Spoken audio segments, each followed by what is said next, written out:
Ngayon naman po ay maglilinis tayo ng tenga ng ating pusa. Alinmang anumang uri, kuting man o ah, adult.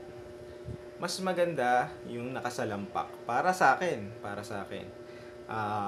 Makokontrol ko sila. May mga posisyon na pwede kong kagaya nito, ipitin sila dito sa ano ko, sa dito sa bahagi ng aking binte. Diyan ang pinaka magiging corner nila kaysa yung naka-open sila na. Pero kung mabait naman talagang hindi naman malikot ang inyong kuting, eh, kayo, kung saan kayo komportable. Nakaupo na may lamesa, nakatayo na may patungan, okay? Ganun lang po. Pero sa akin, halos lahat ng ano, mas maganda yung nakasalampak. Tayo, simulan na natin paglilinis. Kailangan lang natin ay ah, ah, Madre de Cacao na extra o kaya ay Madre de Cacao na oil. Okay? Alin man dyan. Bulak. Okay, yun lang. Simulan natin. Magbugkos muna tayo ng cotton ball.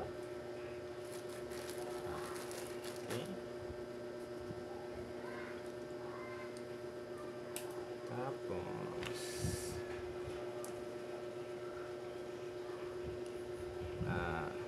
ako mas ano ko yung Madre de Cacao na extra kasi wala namang sugat yung tenga ng aking mga pusa, okay? Ginagamit ko lang yon pagka time na kagaya ng bago lang sa akin yung ibang inahin, yung nakuha ko may ano pala, may ear mites. Tapos medyo may konting parang uh, galis, kaya kinailangan ko ng um, Madre de Cacao oil. Tsaka mabisa ang pampalambot yun. Ito naman, panglinis ko na lang talaga to. Maganda rin to sa mga galis, yung extra. Kasi ang oil naman, mag-iiwan ng bahid. Pag naglinis tayo, huwag na nating pakakot ang loob. Meron naman kasi tayong ipapatak dyan para pusa na lang umangat yan. Yan. Yan lang po. Kung ano lang yung panlabas na pwede nating makuha, yun lang po ang ating linisan. Huwag na po natin kasi na-infection po ang kanilang mga tenga. Yan. Mga isa o dalawa, depende sa linis, sa dumi ng inyo. Ano? Ito kakailangan ko siguro dalawa. Isa pa. Tsaka pag mag-i-spray tayo ng ano, ilayo natin sa mata nila, ha. Check natin maigi kung nakabaligtad. Yan.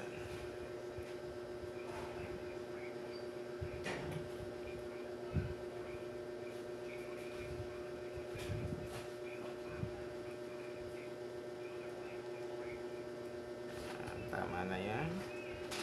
Huwag masyadong mataga. Kailangan naman natin na tuyo. Okay. Tuyo. Wala. Okay.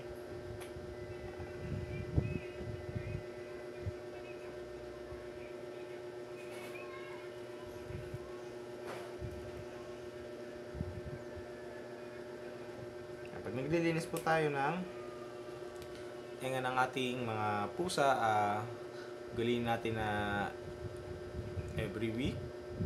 Pinakamatagal na sana every week. 2 times a week o 3 times a week. Okay? Mas maganda 2 times a week sana. Ayun. Kaya naman tayo ng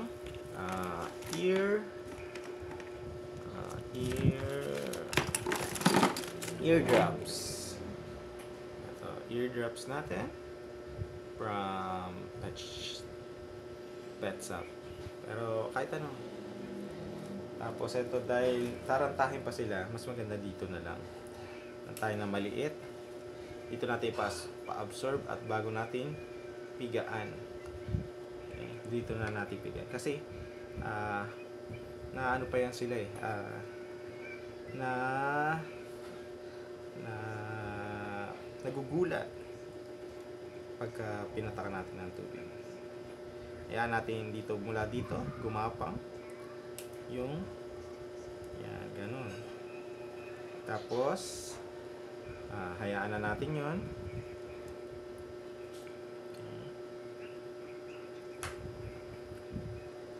Bali, aangat yun mga ilang araw, yung dumi, at yun ang lilinisin natin yung mga umangat lamang.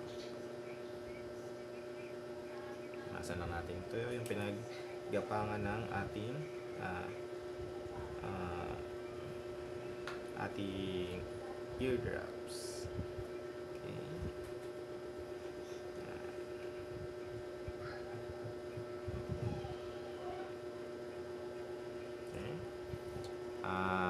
Dyan, ganun din ang gagawin natin sa kabila.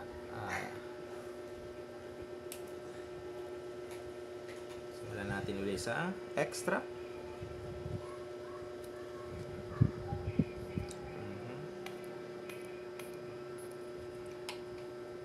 Ganito naman ang posisyon ko. Ako po ay kanan. Ayan, ganyan ko lang siya pagka hinuhuli sila. At magandang practice talaga, lalo na pagkakuting. Tuloy-tuloy nyo lang ginagawa nyo. Hindi sila maninibago. Mahirap kasi pagka malaki na, pero pagka yung susuko, kahit malaki na napunta sa inyo ang mga pusa na hindi sanay sa mga kahit anumang kalinisang gawain. Gawin po rin natin ang ating makakaya para sa kanila yon at para sa atin din. Pag hindi sila malinis, may balik sa atin yan.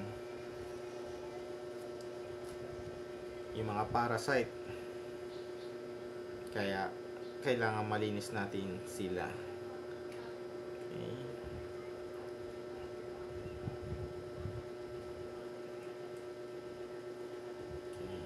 Tapos ang ating eardrops, ito may natira pa. Ito ko nga inabsorb para hindi sila natataranta. Ito natin pipigaan at saka natin tatakpan bahagi ang kanilang tenga. Okay. At kusa na yung aangat sa mga susunod na araw. At yun ang kukunin natin sa mga bungad lamang ng kanilang mga tenga. Okay. Yan. At good na po ang ating mga kuting o pusa. Okay? Bye-bye!